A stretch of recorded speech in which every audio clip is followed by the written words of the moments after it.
প্রিয় শিক্ষার্থী বন্ধুরা, ৯ম-১০ম শ্রেণীর তথ্য ও যোগাযোগ প্রযুক্তি ক্লাসে সকলকে স্বাগত জানাচ্ছি। আমরা গত ক্লাসে ই-লার্নিং বিষয়টি সম্পর্কে আলোচনা করেছিলাম। সেখানে জেনেছি রেডিও, টেলিভিশন, সিডি-রোম, ব্যক্তিগত নেটওয়ার্ক, ইন্টারনেট ইত্যাদি নানা রকম মাধ্যম ব্যবহার করে কিভাবে শিক্ষা বা প্রশিক্ষণ দেওয়া যায়।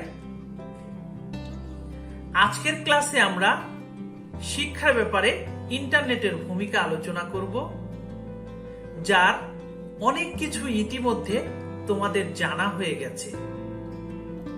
আমরা সবাই এখন ইন্টারনেট শব্দটির সঙ্গে পরিচিত। অনেকে ইন্টারনেট ব্যবহার করছি। এ প্রযুক্তিটি সারা পৃথিবীতে খুব বড় একটি পরিবর্তন এনেছে। এই প্রযুক্তিটি ব্যবহার করার জন্য আমাদের কিছু অবকাঠামো এবং আর্থিক সচ্ছলতা থাকতে হয়। ইন্টারনেট ব্যবহার করতে হলে প্রথমে একটি কম্পিউটার কিংবা স্মার্ট ডিভাইস দরকার। ইদানিং মোবাইল ফোন প্রযুক্তিতে অনেক উন্নতি হয়েছে এবং মানুষের ক্রয়সীমার মধ্যে এই সমস্ত স্মার্টফোন বা টেলিফোন চলে এসেছে। স্মার্টফোনে ইন্টারনেটের সুবিধা পাওয়া যায়। যেহেতু এগুলো টেলিফোন, তাই এর স্ক্রিন ছোট, তাই শিক্ষার জন্য এটি ব্যবহার করা একটু কঠিন। তবে ল্যাপটপ এবং স্মার্টফোনের মাঝামাঝি একটি ট্যাবলেট নামে পরিচিত এবং সেটি শিক্ষার কাজে খুব সহজেই ব্যবহার করা যায়। অনেক কোম্পানি এই ট্যাবলেটকে মাথায় রেখে শিক্ষার কাজে ব্যবহার করা সম্ভব সেই রকম অ্যাপ্লিকেশন তৈরি করতে শুরু করেছে। ইন্টারনেট ব্যবহার করার উপযোগী কম্পিউটার, ল্যাপটপ, ট্যাবলেট কিংবা স্মার্টফোন হাতে চলে এলেই আমরা কিন্তু ইন্টারনেট সুবিধা ভোগ করতে পারি না। প্রয়োজন হয় ইন্টারনেট সংযোগের।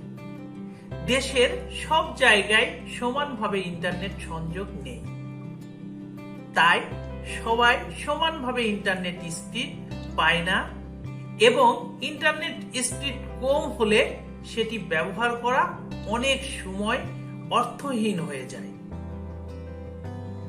আবার ভালো স্পিডে ইন্টারনেট পেতে হলে যে পরিমাণ টাকা খরচ করতে হয় সেটি আমাদের দেশের সাধারণ মানুষের সামর্থ্যের বাইরে। কাজেই শিক্ষায় ইন্টারনেট ব্যবহার করতে হলে আমাদেরকে এই ইন্টারনেট সংযোগটি অনেক সাশ্রয়ী খরচে ছাত্রছাত্রীদের হাতে তুলে দিতে হবে। সম্ভব হলে বিনামূল্যে ইন্টারনেট ব্যবহারের ব্যবস্থা করতে হবে।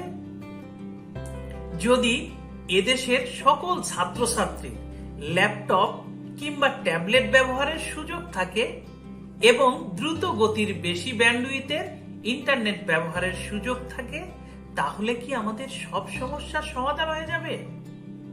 এরপরেও প্রশ্ন, ইন্টারনেটে আমাদের দেশের ছাত্রছাত্রীরা কি ব্যবহার করবে? তাদের উপযোগী কন্টেন্ট কি রয়েছে? সত্যি কথা বলতে কি, বাংলা ভাষায় এখনো সেভাবে কন্টেন্ট পাওয়া যায় না। যদিও এখন সরকারি উদ্যোগে কিংবা ব্যক্তিগত বা প্রাতিষ্ঠানিক উদ্যোগে গড়ে উঠতে শুরু করেছে আমাদের বাংলা ভাষায় কন্টেন্ট সম্ভার। আমরা খুব দ্রুত সেগুলো ইন্টারনেটে পেতে শুরু করব বলে আশা করছি। এই মুহূর্তে শিক্ষণীয় অনেক বিষয় ইন্টারনেটে পাওয়া যায়।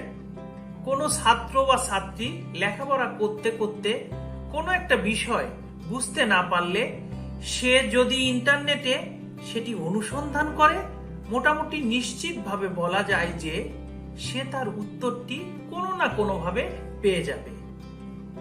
একজন ছাত্র বা ছাত্রী যদি কোনো নির্দিষ্ট বিষয় শিখতে চায় কিংবা জানতে চায়, সে ইন্টারনেটে তা খুঁজে বের করে নিতে পারবে। সেজন্য বিভিন্ন সার্চ ইঞ্জিনের পাশাপাশি অত্যন্ত দক্ষ সার্চ ইঞ্জিনও আমাদের দেশে তথ্য প্রযুক্তিবিদগণ তৈরি করেছে। তবে এই সার্চ ইঞ্জিনগুলো ব্যবহার করার জন্য ইংরেজি ভাষায় দক্ষতা থাকার প্রয়োজন। গণিতের অত্যন্ত চমৎকার কিছু সাইট রয়েছে, সেখানে গণিত বিষয়ের যে কোনো প্রশ্নের উত্তর খুঁজে পাওয়া যায়। বিজ্ঞানের পরীক্ষা নিরীক্ষা হাতে কলমে দেখার জন্য সাইট রয়েছে। উৎসাহী মানুষরা নানা বিষয়ে গ্রুপ তৈরি করে রেখেছে, তাদের কাছ থেকে যে কোনো প্রশ্নের উত্তর পেতে পারি। বাংলায় শিক্ষা দেওয়ার জন্য ইন্টারনেটে অত্যন্ত চমৎকার কিছু সাইট রয়েছে। পরিশেষে আমরা একথা বলতে পারি, ইন্টারনেটের শিক্ষায় একটি বিশাল জগৎ এখনো অনাবিষ্কৃত রয়ে গেছে। যখন আমরা সেটি আবিষ্কার করতে শুরু করব, তখন সম্পূর্ণ নতুন একটি জগৎ আমাদের সামনে হাজির হবে। সুপ্রিয় শিক্ষার্থী বন্ধুরা, এই ছিল আমাদের আজকের আলোচনা। আশা করি বিষয়টি তোমরা সুন্দরভাবে বুঝতে পেরেছ। আগামী ক্লাসে আমরা ইন্টারনেট ও আমার পাঠ্য বিষয়টি নিয়ে আলোচনা করব। সে পর্যন্ত তোমরা ভালো থেকো, সুস্থ থেকো, এই প্রত্যাশায় আজকের মতো এখানেই বিদায় নিচ্ছি। আল্লাহ হাফেজ।